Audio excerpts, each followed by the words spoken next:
Plays just in time for next Thursday's El Clasico is Fnatic and SK Gaming. A game behind them in third is H2K, with Gambit rounding out the top 4 after a 7-game win streak. Toward the bottom of the tables, Meteor Makers keep their hope alive as they look to catch Roccat and Giants to avoid automatic relegation. And, well, they did get a win on the board here.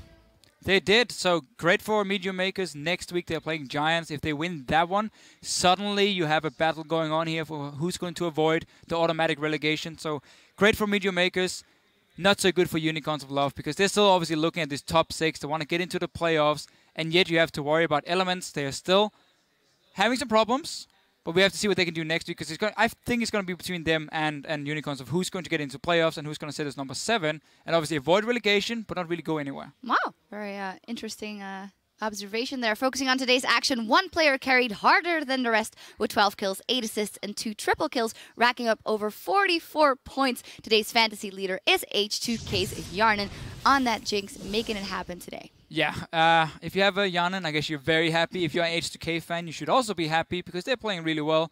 And him and Kasing together has looked like one of the best dual lanes we had. Not just in pure 2-on-2 laning, but also just because they're so good at knowing where to be on the map. Like, Yarnan is always the guy fast pushing the lanes, taking the towers. And Kasing is the guy roaming around, creating kills for the rest of his team. So they look really good together. And just Kasing coming in, becoming his new support, has made Yarnan also really step up his game. Raymond pulling his weight. Looking at week 6 as a whole, a lot of players stepped up, but there were only 5 that we have deemed as OP. The first person that we are looking at is a Fnatic player, Yellow Star. He's not been in here for a couple of weeks, but definitely stepping up here once again. 86 kill participation in this one, and 2 deaths in 2 games. I'm playing Alistar in both the games. So good at knowing when to go in and zone away from, or zone the enemy team away from his carries, and also just engaging. We also know he's the main shot caller from Fnatic, so whenever they're doing well, playing around the map, it's most likely Yellowstar making the calls. So it's Yellowstar making the calls, and someone who listens to those calls is Febiven, the mid laner, of course, for Fnatic as our second OP player.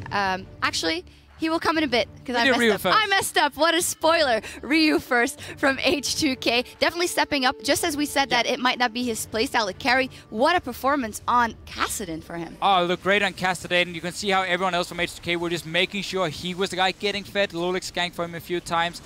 And yeah, okay, Febiven is going to come next as the guy. He was the former H2K mid laner, and now, of course, Ryu is the guy playing in there and starting to really step it up. We see more and more from Ryu every week. Yeah, and guess who's next as OP to show? Who could it be? No, it's Febiven. Oh, right, okay.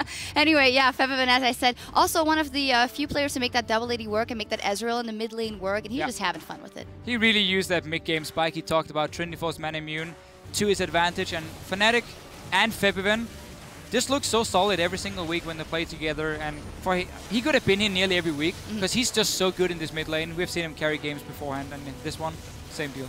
Yep, next up is someone as well from the H2K lineup. We have to mention Odo Wamne, showing just the diversity on so many champions. What a god you're going to call him. Is it a beautiful man too? He's also a beautiful man for sure, but now you're just forcing me to say it, and then it doesn't really count. If anyway, the shoe fits. Odo Wamne can play literally every style in that top lane. He can be the tank, he can be the carry. His Maokai today, locking down Kennen and everything, and just always setting up kills for his team, was so good.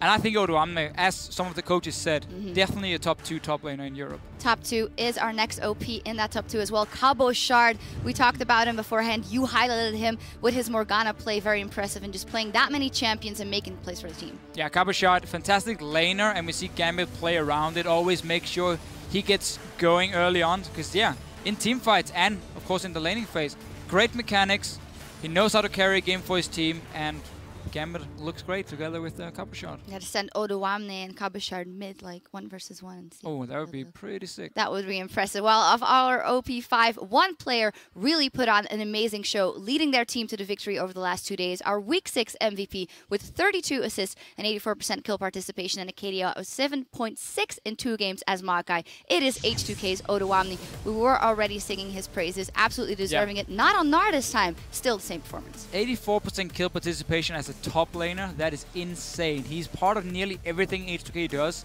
He's also one of the players making a lot of calls in the team fights, And when you have that kind of top laner who can play all these different styles, it makes the pick and ban phase so easy for you, because you don't have to worry about him being counterpicked or being banned out, because there's so many champions for him to pick from. Yeah, H2K on their way up as a whole as well. There are only 3 weeks left before playoffs, so every game matters. We'll be back here in Berlin next Thursday, week 7, as Meet Your Makers face Giants Gaming. The Copenhagen Wolves will go up against Elements, and we'll have our last El Clasico of the split between SK Gaming and Fnatic. And with the way the standings are shaping up, this match could tell us a lot about the spring playoffs, and it is full EU LCS here. It is full EU LCS. That's hard to say, LCS. Full EU LCS. Everyone is beating each other.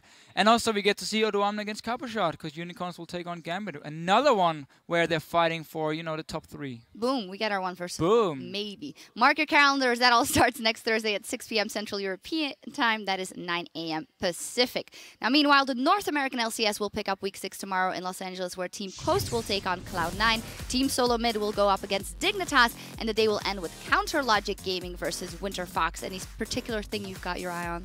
Oh, I really look forward to Team Liquid against Gravity. Two of the teams who obviously know each other really well and have been picking up the pace. Also, Last Shadow, the coach for Gravity, is a good friend of mine, so I want to see what he can do with his team. We will see indeed. That all kicks off tomorrow at 9 p.m. Central European time. That is noon Pacific. That does it for us here in Europe. I would like to give a special thanks to all of the coaches that joined us on the desk this week to buff our analysis. They were all great. And from myself, the Fee Show, and the European LCS crew, thank you for tuning in. We'll see you back here next week.